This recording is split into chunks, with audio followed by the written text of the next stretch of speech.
اپنی خوبصورت آنکھوں پر ظلم ڈھائے خود کے گناہ کو دھونے کی کوشش کرنے میں مصروف تھی۔ ابھی وہ دعا میں ہی مصروف تھی کہ دروازہ بجا اور بوا کی آواز نے احساس دلایا کہ غروب آفتاب ہو چکا ہے۔ شام کے سائے نے شہر کو اپنی لپیٹ میں لے لیا تھا، پر وہ اب تک نماز مغرب کے بعد دعا کرنے میں مصروف ہے۔ اسے اپنی آنکھیں صاف کیں اور زکام زدہ آواز میں بوا سے بولی۔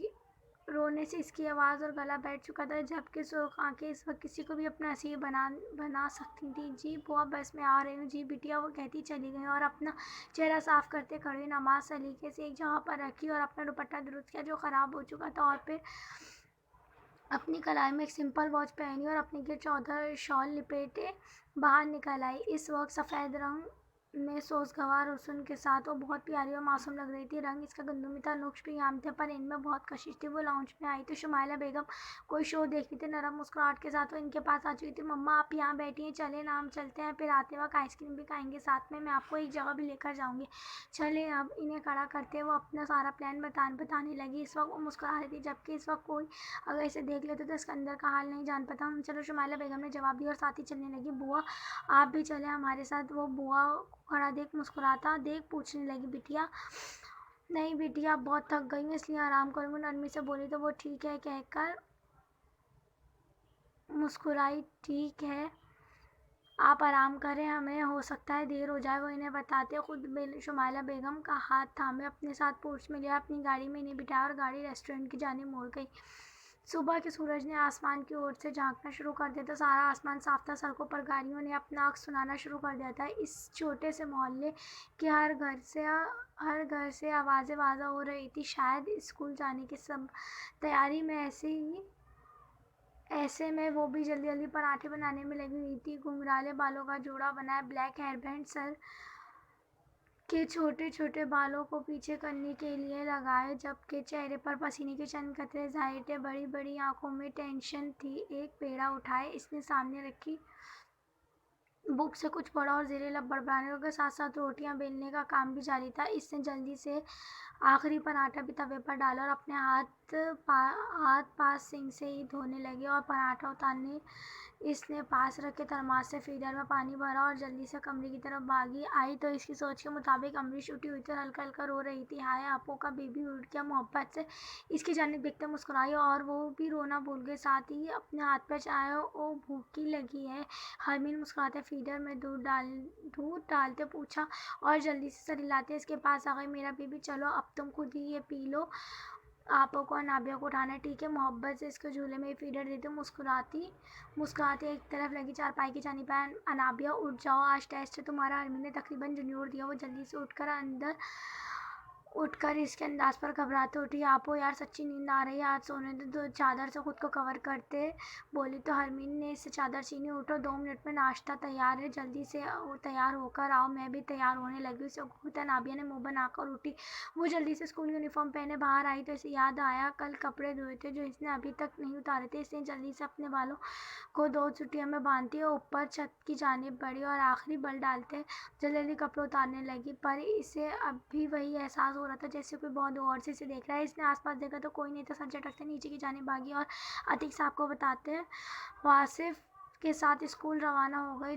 وہ جب سے اپنی جگہ بیٹھی تھی اسے وہی احساس ہو رہا تھا جیسے کوئی اسے دیکھ رہا ہے، اور بہت دیر سے اس احساس اسے ڈرا بھی رہا تھا، کنفیوز بھی کر رہا تھا۔ ٹیسٹ کے دوران بھی اس طرح کا کیفیت رہی جس سے ڈر کر وہ اپنا ٹیسٹ اچھا نہیں دے پائی۔ اسے افسوس تھا جو اس کے چہرے سے صاف ظاہر ہوتا۔ آخر اب اسے غصہ آنے لگا تھا، یہ کون ہے جو اسے دیکھ رہا ہے؟ کچھ سوچتے اس نے اپنی آنکھیں ٹیڑھی کری تو ساری کلاس کو دیکھ رہی تھی، اور پھر باہر بھی اسی انداز میں دیکھا جہاں باہر روڈ کا منظر صاف تھا، مگر کوئی نظر نہیں آیا۔ اس کے دماغ میں کچھ آیا، وہ اپنی جگہ سے کچھ کھسک کر آ گئی، جس پر ایشا نے اسے ٹوکا۔ یار حرمین، کیا ہو گیا؟ منتہا گر جائے گی، تم ادھر آ جاؤ، مجھے بیچ میں آنے دو۔ بڑی سیٹ پر بیٹھتی تھی اس لیے وہ بڑی سیٹ پر بیٹھتی تھی اس لیے 3 آ جاتی تھی۔ عشاء نے اس کی بات سنی تو سر ہلاتے اس کی جگہ بدل گئی، اور ہرمین جب یہاں بیٹھی تو کچھ ریلیکس ہوئی، اسے کوئی نہیں دیکھ رہا تھا، جس پر وہ ایک سکون بھرا سانس خارج کرتے اپنے خراب ہوئے ٹیسٹ کی فکر کرنے لگی۔ کیا وہ پریشان لگ رہے ہو؟ سب ٹھیک ہے؟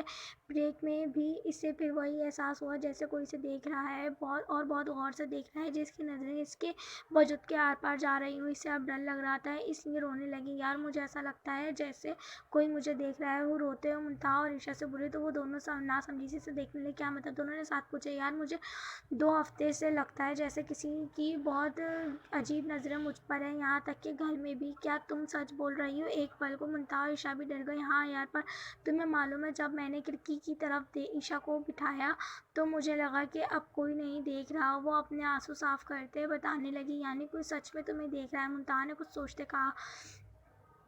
یار ہم بھی سب نظر رکھتے ہیں، ہو سکتا ہے ہمیں دکھ جائے۔ عشاء نے ہرمین کو اپنے ساتھ لگاتے کہا تو منتہا بھی سر ہلا گئی۔ رکو، ہم کچھ لنچ لاتے ہیں۔ عشاء اور منتہا دونوں اسے کچھ لانے کا کہتی چلی گئی۔ جب وہ خود کو کسی کی نظروں میں اظہار میں محسوس کرتی پریشان تھی کہ بے ساختہ ہی اسے ایک خیال آیا، اور اس نے اپنی یونیفارم کی پاکٹ میں ہاتھ مارا تو اس میں چھوٹا سا شیشہ تھا۔ وہ اندر انداز ایسا کی اپنائے ہوئی تھی جیسے کچھ ڈھونڈ رہی ہو۔ گھاس پر بیٹھے ہاتھ سے چپس کا پیکٹ پاس ہی رکھا اور شیشے کا رخ خود کی جانب کیا، جبکہ چہرہ دیکھنے کے بجائے وہ آس پاس دیکھ رہی تھی کہ اچانک اسکول سے کچھ فاصلے پر ایک بلڈنگ نظر آئی جس کے درمیان والے فلور پر کوئی تھا، اور ہاتھ میں اس کے دوربین تھی۔ اور جیسے ہی اس کی نظر اس لڑکے پر ٹھہری، وہ لڑکا ہاتھ لے آیا، جس کا مطلب صاف تھا کہ وہ اس کے ہاتھ میں موجود شیشہ اور رخ دیکھ چکا ہے۔ جبکہ اس لڑکے کا ہاتھ ہلانے پر وہ گھبرائی، اس کے ہاتھ میں موجود چھوٹا سا شیشہ زمین بوس ہوا۔ گھبراہٹ میں وہ فوراً مڑی، اس کا رخ کافی دور وہ بلڈنگ میں موجود اس کے وہ چھوٹے سا نظر آتا چہرہ نہیں، پر ہاتھ وغیرہ دیکھ رہی تھی۔ وہ اب ایک بار پھر دوربین اپنے ہاتھ میں لیے اسے اس پر سیٹ کر چکا تھا، جبکہ اسے اب ڈر لگا۔ وہ فوراً ہی اپنی کلاس میں بھاگی۔ عشاء اور منتہا جو یہاں آئی تھی اس کے چہرے پر گھبراہٹ دیکھ چکی تھی۔ پیچھے اس کی کلاس میں آئی جانے کس کی سیٹ پر بیٹھی تھی۔ کیا ہو؟ تم ٹھیک ہو؟ ہاں، وہ اپنا سوکھتا گلا تر کرتے بولی۔ جانے کیوں وہ انہیں یہ بات نہیں بتا پائی کہ اس نے کیا دیکھا؟ شکر ہے، چلو یہ کھاؤ۔ مسکراتے ہوئے دونوں بولی۔ نہیں، موڈ نہیں ہے، تم لوگ کھاؤ۔ وہ عجیب انداز میں کہتی ان دونوں سے بول کر اپنی سیٹ پر آ کر بیٹھ گئی۔ لاشعوری طور پر اس کی نظر اٹھی جہاں بلڈنگ سے نظر آتا، اور وہ اب بھی وہیں موجود تھا۔ وہ سیدھی ہو بیٹھی۔ اس کے برابر میں عشاء اور منتہا بھی آ چکی تھی اور بنا کچھ کہے ساتھ ہی بیٹھ گئیں۔ وہ اب بھی اس کی نظریں خود پر محسوس کر رہی تھی، اور جانے کیوں یہ جان کر اسے اچھا لگا تھا کہ کوئی اسے دیکھ رہا ہے۔ کیا یہ مجھ سے محبت کرتا ہے اس لیے مجھے چھپ کر دیکھتا ہے؟ اگر ایسا نہیں ہوا تو دل ہی دل میں خود سے باتیں کر رہی تھی۔ اسے لگ رہا تھا کہ وہ کسی کے لیے بہت اہم ہے، اور سبھی یہ بات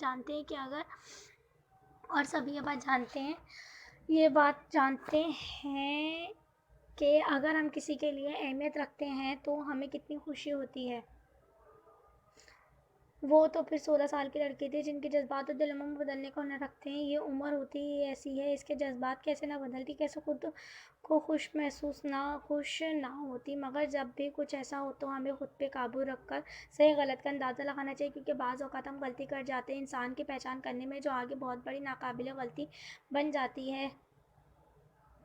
معافی غلطی بن جاتی ہے۔ کبھی سوچا ہے کہ ضرور تو ہم اپنے ماں باپ کے لیے بھی ہوتے ہیں؟ اگر ایک لمحے کو ان کی نظروں سے اوجھل ہو جائیں، کیسے تڑپ جاتے ہیں۔ ہلکی سی خراش انہیں کتنی تکلیف دیتی ہے۔ اگر ہلکا سا بخار بھی ہو جائے تو ساری رات جاگ کر یہی چیک کرتے رہتے کہیں میری اولاد کو بخار تو نہیں، پھر سے طبیعت ٹھیک تو ہے ہمارے لیے۔ وہ اپنی خواہشات کو بھی مار دیتے، اگر ہم کوئی فرمائش کر دیں تو ہمیں وہ دینے کے لیے اپنی کون سی خواہشات کا منہ بند کر دیتے ہیں۔ بس ہم خوش رہیں۔ ہماری ایک مسکراہٹ انہیں کتنا سکون دیتی ہے، کبھی اندازہ لگایا پھر کیوں اس وقت یہ بات یاد نہیں رہتی جب کوئی ہمیں اپنے جانب متوجہ کرتا ہے، ہمیں غلط راہ کا مسافر بناتا ہے، جو راہیں ہمیں اندھیروں کے نگر میں لے جاتی ہیں ہمیں ان اندھیروں کا عادی بنا دیتی ہیں۔ ہمیں صحیح غلط کا اندازہ لگانا مشکل ہوتا ہے کہ ہم ان سب سے بچ سکیں، مگر اتنا بھی نہیں کہ ہم اپنے ماں باپ سے چھپا کر ان کی عزتوں کو ٹھیس پہنچائیں۔ کتنا بھروسہ کرتے ہیں وہ ہم پر، اور جب ہم وہ بھروسہ ان کا توڑ دیتے ہیں تو کتنی تکلیف ہوتی ہے۔ میں ایک مثال دیتی ہوں آپ کو۔ جب ہمارا کوئی دوست ہی بھروسہ توڑتا ہے تو ہمارے دل کی کیا حالت ہوتی ہے۔ پھر تو ان کا بھروسہ ان کے اپنے خون، ان کے جسم کا حصہ جسے انہوں نے ہر سرگرم سے چھپا کر انہوں نے پالا، گرم ہوا تک سے بچایا، وہ ٹوٹ جائے تو کیسا لگتا ہوگا۔ کبھی بھی کچھ بھی کرنے سے پہلے اپنے ماں باپ کے بارے میں ضرور سوچنا چاہیے، کیونکہ ایک غلط انتخاب ہمارے ساتھ انہیں بھی تکلیف دیتا ہے۔ کہانی کی ابھی شروعات ہے، پر میری باتوں سے اگر آپ میں سے کسی کو بھی برا لگا ہو تو معذرت چاہتی ہوں۔ ہر بار میں اس لیے یہ بات کہتی ہوں کیونکہ شاید ہی آپ کو میری باتیں صحیح لگیں۔ ہر کسی کی سوچ میری جیسی ہو ضروری نہیں، پر نظریہ شاید سب کا یہی ہو۔ میری ان باتوں کا اندازہ آپ کو آگے اس کہانی سے ہوگا۔ وہ چھٹی کے وقت وہ خود کو کسی کی نظروں میں مثال میں محسوس کر رہی تھی، پر اب کی بار وہ یہ بات جانتی تھی کہ وہ کہاں ہے، پر اب بھی اسے یہ معلوم نہیں تھا کہ وہ کون ہے۔ وہ جلدی انابیہ کو ساتھ لے گھر پہنچی اور کمرے میں آئی جہاں آج واصف چھٹی پر تھا۔ وہ ایک مکینک کی شاپ پر کام کرتا تھا۔ ارے بھائی، آج گئے نہیں آپ؟ اور امریش کہاں ہے؟ وہ اپنا دوپٹہ کھولتے اسے لاپرواہی سے اپنے گلے میں ڈالے اور ساتھ ہی اپنے کپبورڈ سے کپڑے نکالنے لگی۔ ہاں، آج موڈ نہیں تھا، سوچ رہا تھا کہ امی کے پاس سے ہو کر آ جاؤں۔ بابا تو روز رات کو جاتے ہی ہیں، پر ہمیں 1 ہفتہ ہو گیا ہے ملے ان سے، واصف نے کہا تو حرمین کا چہرہ مرجھا گیا، آنکھوں میں فوراً نمی سمٹی تھی۔ بھائی، امی کب صحیح ہوں گی؟ وہ اپنے کپڑے نکالے پلنگ کے ایک سرے پر رکھے اداس سے بولی۔ واصف کو بھی تکلیف ہوئی تھی، پر وہ بڑا تھا، سمجھتا تھا اپنی بہن کی تکلیف میں خود بھی اداس ہو گیا۔ ادھر آؤ میری جان، وہ محبت سے بولتا ہوا بیٹھا اور نرمی سے حرمین کی آنکھوں سے نمی صاف کی۔ میری بہن تو اسٹرانگ ہے نا، پھر کیوں اداس ہو رہی ہو؟ چلو مسکراؤ اور یار اب اپنے بھائی پر ترس کھاؤ، کھانا بناؤ پر نقشے نہ کھلانا۔ پورے 4 ماہ ہو گئے ہیں تمہیں کھانا بناتے، اب تو روٹی آ جانی چاہیے۔ وہ ہنستے ہوئے بولا تو حرمین کا منہ کھل گیا۔ ہاں کیا مطلب بھائی؟ میں بہت غلط بات ہے، اگر بری لگی ہے تو اپنا بازار سے لے آیا کرو۔ ناک چڑھا کر وہ اسے ایسے ظاہر کرتی جیسے کھانا مت کھاؤ پر دل نہ دکھاؤ۔ ارے پاپا مذاق کر رہا تھا، تمہارے کھانے کو برا بول سکتا ہوں؟ توبہ، میری واصف نے ڈرنے کی ایکٹنگ کرتے کہا تو وہ پھر ہنسنے لگا۔